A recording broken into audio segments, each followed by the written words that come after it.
Nonprofits, stop it, stop it, stop it. Stop using those super boring, generic, hyper-branded, and professional Canva graphics. Stick around until the end of this video and I'll tell you exactly what you should be doing instead.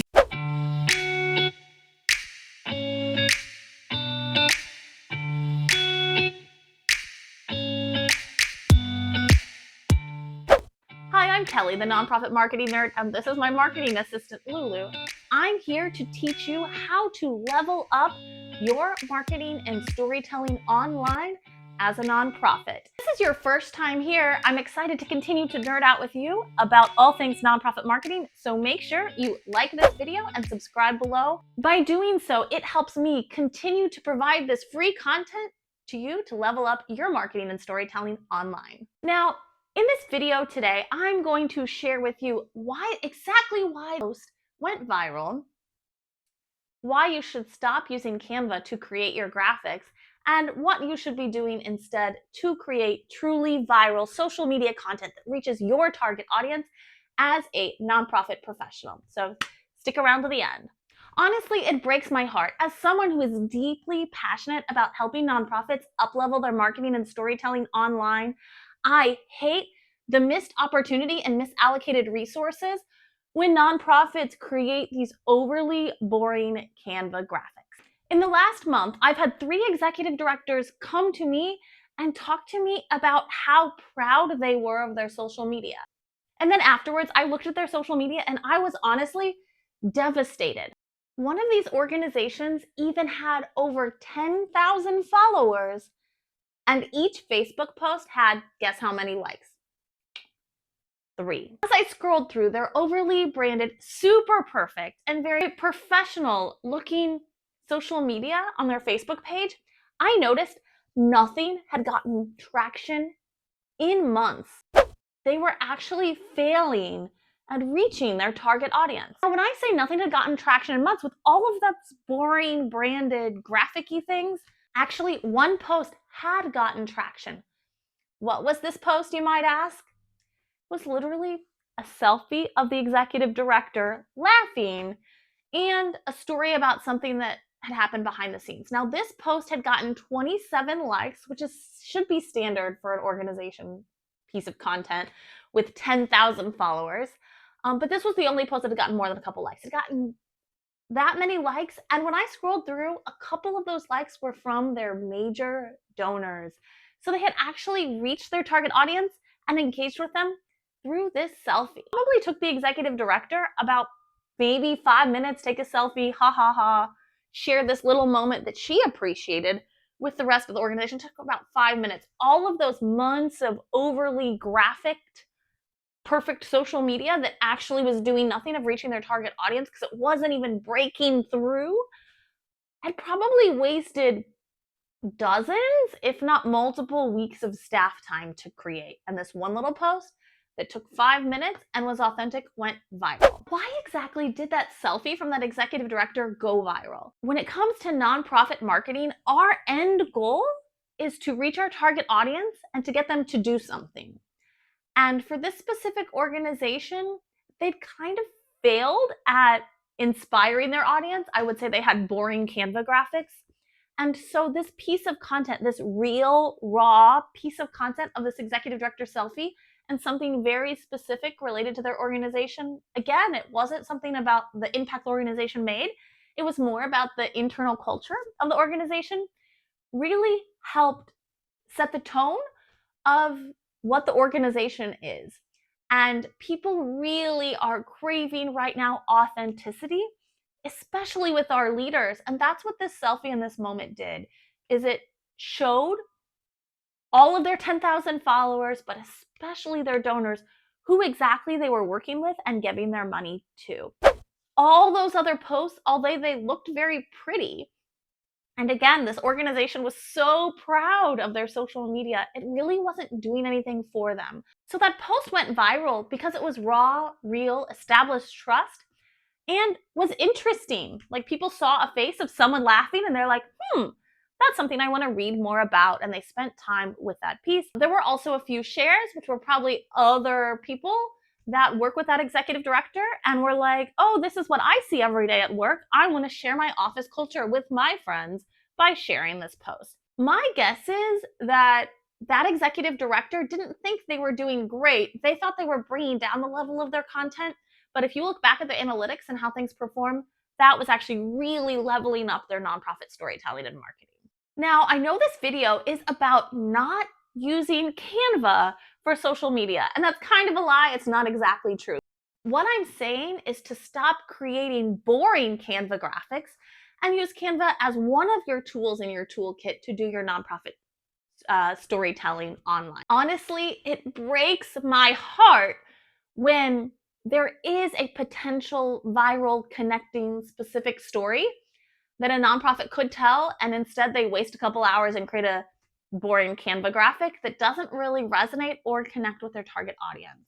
For example, a couple months ago, I went to a gala and the executive director told an amazing story that was one of those, as a donor, would have been an at a zero story.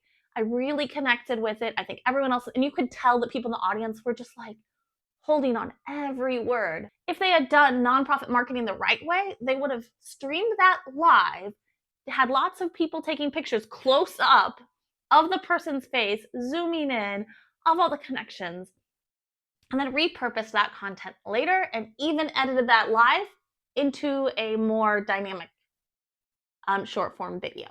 Now, what did they do instead? Instead of doing all those things that could have actually continued their messaging and connecting, their marketing coordinator, whoever it was, probably spent an entire afternoon sitting in their office creating a perfect Canva graphic with a perfect headshot with the title of the speech. And then the caption even included a summary. It was something like, and our executive director, blah, blah, blah, ended the evening, Lulu's even bored. And our executive director, blah, blah, blah, ended the evening with a speech entitled, blah, blah, blah. I don't want to share who the organization is, where he shared the impact our organization makes. Yuck, yuck, yuck, yuck. Ooh, snooze. This organization breaks my heart because they had a missed opportunity. They really thought that's what they were supposed to do. And this video is to get you to stop doing, for some reason, nonprofits think they should be polished and professional, and then they lose really sharing the heartwarming messaging of their organization. You might be thinking, well, Kelly, what do I do then? What do I share? And I'd love to answer all those questions, but it really does depend on what your goals are as a nonprofit and why are you showing up on social media? Is your goal to raise more money? Is your goal to get new donors? Is your goal to get more volunteers? Is your goal to get more people coming in your doors and accessing your services? All of the answers to those questions really will help determine what content or what content pillars you should be sharing and also what format. However, there are a few content pillars that I think are necessary for all nonprofits, no matter what your mission area is and what your goals might be. The first content pillar would be impact stories, and that would be sharing specific stories. It might not include names or pictures, but sharing specific stories of the impact your organization makes. The second thing is to share behind the scenes, and a lot of nonprofits miss this.